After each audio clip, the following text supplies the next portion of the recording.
My final comment is with regard to the pro-life issue.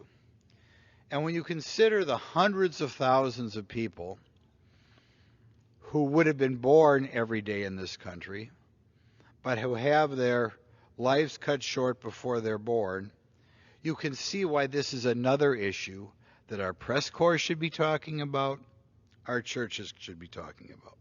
Already, there have been big changes of policy under the new administration.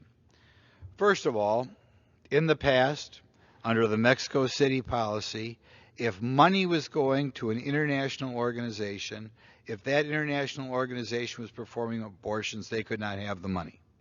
We changed that. President Biden changed it, saying you can't use that money directly for an abortion, but since money is fungible, your organization can take the good name of the United States and use it to proselytize, use it after switching money around to have the U.S. assist in performing abortions around the world. The second thing they did is under Title X, money going out again to nonprofit organizations. In the past, if these organizations referred for abortion, they couldn't get the money. Change that policy. So the type of organizations who work towards legalizing, who work towards normalizing abortion, got more money. They wouldn't get the money in the past because it was too much part of their mission to perform abortions. But one more time, they're going to be getting money. But now we have a new bill coming up. And I think all Americans have to stop and think what has happened when it's come to this in America. This bill will legalize abortion nationwide, almost or perhaps all the way to birth. Now, throughout most of our country's history, abortion was illegal. It's kind of amazing. Abortion was illegal before they had ultrasounds, before people could see actually what was going on. I had felt when I began to get involved in public life that when ultrasounds become available, the number of abortions would drop. But despite the ultrasounds, things continue on ahead, in part because powerful organizations continue to hold abortion as a way out of a pregnancy.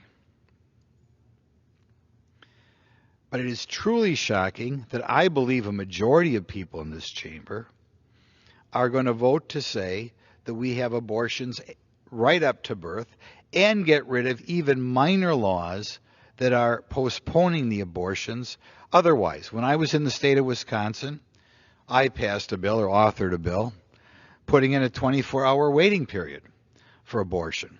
And I talked to the women who were bullied by their boyfriends or cajoled by their parents into having abortions. And they felt it was very important that there be some sort of waiting period after you went to the office of the abortionist one time, that you got a chance to stop back and think.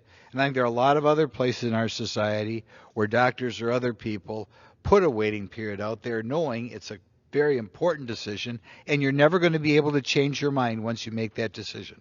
But under the extreme bill that we're going to be voting on later this week, they're going to say, nope, we can't have that. Once they get you in that clinic on day one, they can perform that abortion right away, and we're not going to give you 24 hours or 40 hours or whatever it is around the country to stop and maybe change your mind. That's the type of thing that's going to be passed in the U.S. House of Representatives. It doesn't take many people to change their mind and say, you know, I may consider myself so-called pro-choice, but the idea of saying that it's legal to perform an abortion a few hours after you walked in the abortion clinic, I just can't go that far. And I hope some of my colleagues who think they're going to vote for the bill later this week change their mind. I hope they change their mind on things like sex-selective abortion. We know in other cultures, and I happen to think we have a better culture by a mile, but in other cultures it's apparently not unusual to see whether you're going to have a boy or a girl, and if it's not what you want, we're going to end the life of that child before it's born. Some states have made that illegal.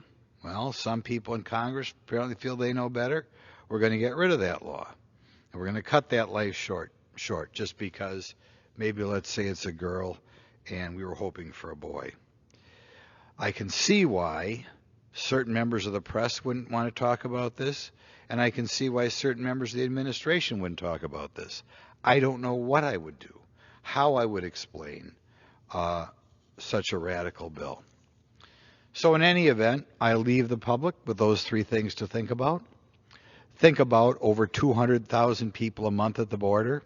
Think about the Border Patrol, stuck processing people, not able to monitor the border. Think of all the drugs coming across. Think of the 5,000 and up that the people coming across are having to give these drug gangs in Mexico, further strengthening their power. I ask you to think about or cover, like they have in the Jerusalem Post, what's going on with the phenofibrate and the fact you can think how many lives we'd save of about approximately 1,500 lives a day that are still dying of the COVID. And I want you to think about that bill being passed on Friday and whether it's really right for the heavy hand of Congress to say not only can you have an abortion up to birth, but we're even going to get rid of laws like a waiting period law or get rid of laws like a sex selective law.